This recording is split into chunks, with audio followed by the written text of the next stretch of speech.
Bueno, chicos, ya conociendo muy bien cuál es el propósito de un texto expositivo descriptivo, que es informar, es dar un mensaje, transmitir una información, entonces vamos a mirar cómo se logra transmitir esa información, cómo el autor logra hacer eso.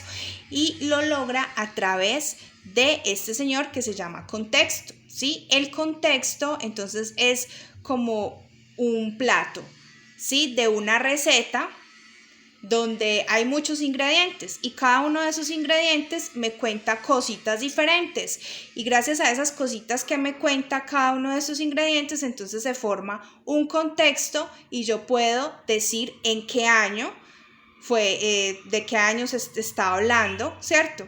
El autor entonces me describe unos hechos, unos eventos, una situación, un lugar, un entorno.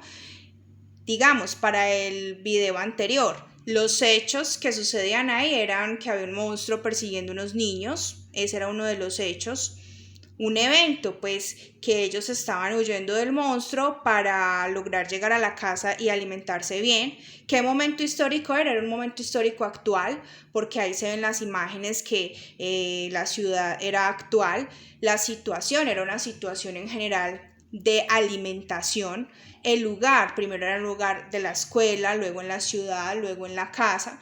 ¿Qué entorno? Primero se estaba viviendo un entorno escolar, luego un entorno más familiar cuando ellos llegaron a comer a la casa. Entonces, gracias a todos esos ingredientes, a esas descripciones de lugar, tiempo, entorno y demás, se logra construir el contexto y ese contexto entonces ya da un sentido al texto. Entonces ya podemos decir, ve, mira cómo estaba en tal lugar, sucedió tal hecho. Entonces, ¿qué querrá decir? Pues el sentido es sencillamente transmitir, ¿cierto? Ese mensaje que es el propósito, que es acerca de la alimentación, de no comer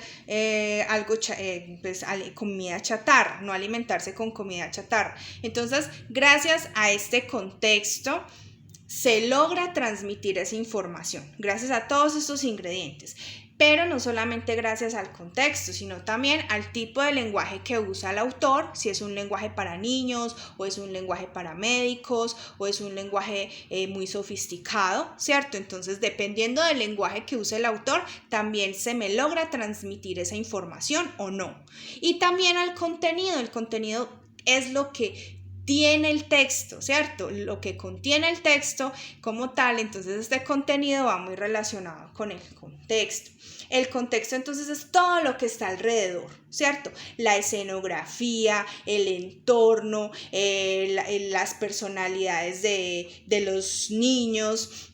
En este caso, todos esos ingredientes, todos esos elementos que a mí me permiten describir el entorno del texto, me forma el contexto. Y gracias a esa descripción de elementos y a ese contexto, a ese lenguaje y a ese contenido es que el autor logra transmitir el mensaje o transmitir esa información, que es el propósito del texto expositivo descriptivo.